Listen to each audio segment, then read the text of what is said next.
திருப்பூரில் பெண்கள், குழந்தைகள் என 100க்கும் மேற்பட்டோர் கும்மியாட்ட அரங்கேற்ற நிகழ்வு நடந்தது. கொங்கு மண்டலம் பல்வேறு கலைகளுக்கு பெயர் பெற்றது.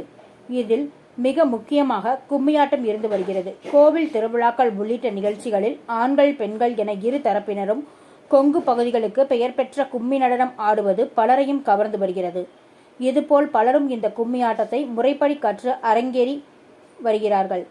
இந்த நிலையில் வேலவன் கும்மி ஆய்வு மையம் சார்பில் நொய்யல் நதியை பாதுகாக்கவும், நொய்யல் ஆற்றில் ரசாயன கழிவுகள் கலப்பதை தடுத்து இயற்கையை காக்க வேண்டும் என்பதை வலியுறுத்தியும் சமத்துவ கும்மி அரங்கேற்ற விழா திருப்பூர் தென்னம்பாளையத்தில் உள்ள முத்தையன் கோயில் பகுதியில் நடந்தது.